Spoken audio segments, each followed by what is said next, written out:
வணக்கம். காடேஸ்வரா கிச்சன்லேருந்து காலா பன்னீர்செல்வம். இன்றைக்கி வந்து நம்ம நீர் பூசணிக்காய் வச்சு மோர் குழம்பு எப்படி பண்ணலான்னு பார்க்கலாம். அதுக்கு நீர் பூசணிக்காய் பாருங்கள், இந்த மாதிரி சின்ன சின்னதாக கட் பண்ணி வச்சுருக்கிறேன்.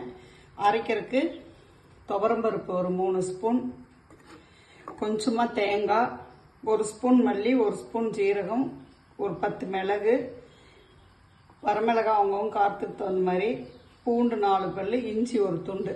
தாளிக்கிறதுக்கு வெங்காயம் கொஞ்சம் கட் பண்ணி வச்சுருக்கிறேன், பச்சை மிளகா கருவேப்பிலை எடுத்து வச்சுருக்கிறேன். இப்போ நாம் இந்த நீர் பூசணிக்காயை குக்கரில் போட்டு ஒரு 2 விசில் விட்டு எடுத்துக்குவோம். குக்கர் வச்சுட்டேன். நீர் பூசணிக்காய் போட்டுடலாம்.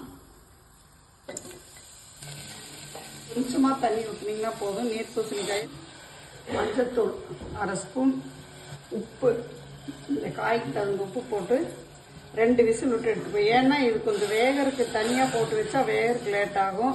இது வேகிற வரைக்கும் நம்ம மோரை கொதிக்க விட்டோம்னா மோர் குழம்பு நீட்ட மாதிரி போயிடும். அதனால குக்கரில் விட்டு ஒரு 2 விசில் விட்டு எடுத்துக்கிட்டிங்கன்னா சீக்கிரம் ஆயிரும். டேஸ்ட்டும் உங்களுக்கு நல்லாயிருக்கும்.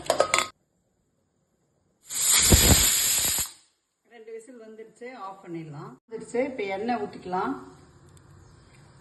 ஒரு 2 ஸ்பூன் எண்ணெய், கடுகு. மோர் வந்து பாதி புளிச்ச மாதிரி இருக்கணும். ரொம்ப புளிச்ச மோராக இருந்தாலும் நல்லா இருக்காது, ரொம்ப ஃப்ரெஷ் மோராக இருந்தாலும் உங்களுக்கு இது நல்லா இருக்காது மோர் குழம்பு. கடுகு பொரிஞ்சிருச்சு. வெங்காயம்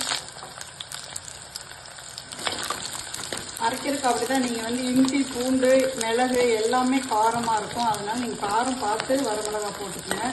எல்லாமே பச்சையாக அரைக்கிறதுனால உங்களுக்கு கொஞ்சம் காரம் ஜாஸ்தி இருக்கிற மாதிரி போயிடும். ஒரு காய் வெந்துருச்சு. தண்ணி பார்த்தீங்களா எவ்வளோ தண்ணி விட்டுருச்சுன்னா. இப்போ இந்த வெங்காயம் வதங்கிட்டுது. இப்போ இதில் வந்து இந்த காய் போட்டுருங்க. இவ்வளோ நைஸாக வரணும், ரொம்ப நைஸாக இல்லாமல் ஒரு 95% கரைச்சி எடுத்துக்கோங்க. இதுக்கு வந்து வெறும் துவரம்பருப்பு மட்டும் போதும், மற்ற எதுவும் சேர்க்க வேண்டாம்னா. அப்படி வேணும்னா கொஞ்சம் பாசிப்பயிறு வேணால் நீங்கள் சேர்த்துக்கலாம். இப்போ வதங்கிட்டு மோரை வடித்து சேர்த்துடலாம்.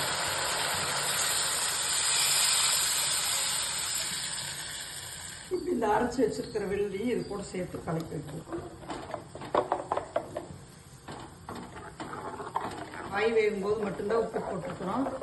உப்பு மட்டும் பார்த்துட்டு பாருங்க, இப்படி ஓரமெல்லாம் இப்படி கொதிச்சு வந்துடுச்சு. இந்த குழம்பு இப்படி கெட்டி ஆயிடுச்சு பாருங்க. பார்த்தீங்களா?